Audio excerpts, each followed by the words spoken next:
60 കോടിയോളം വരുന്ന അഭൗമ സൗന്ദര്യമുള്ള ഗന്ധർവ പത്നിമാരാകുന്ന പുരാണ വനിതാരത്നങ്ങളെ അപ്സരസുകളെന്ന് വിശേഷിപ്പിക്കുന്നു.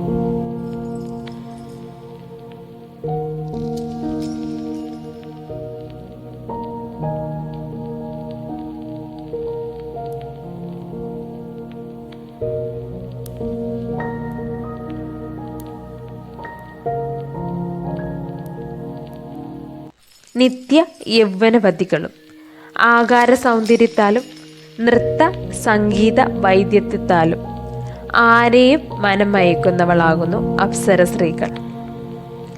അവർ പിറവി കൊണ്ടത് കശ്യപ പ്രജാപതിയുടെയും ദക്ഷ പ്രജാപതിയുടെ പുത്രിയായ മുനിയുടെയും പുത്രിമാരായാണ്. അവരിലെ 45 അപ്സരസുകളെ കുറിച്ച് മഹാ ഇതിഹാസമായ മഹാഭാരതത്തിൽ പ്രതിപാദിക്കുന്നു.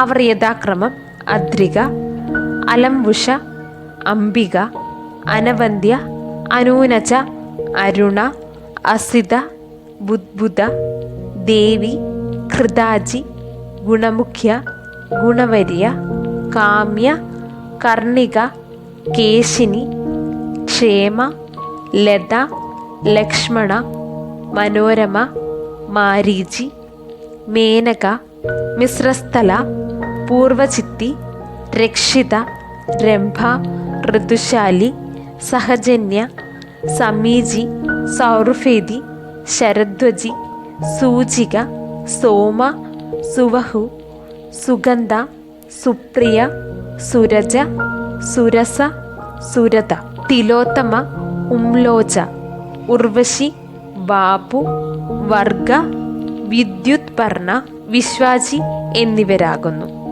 അപ്സരകന്യകമാർ തിരസ്കരണീ വിദ്യ അറിയാവുന്നവരാകുന്നു. അതിനാൽ തന്നെ അവർ വളരെ വേഗം പല രൂപങ്ങൾ സ്വീകരിക്കുവാനും കഴിവുള്ളവരാകുന്നു.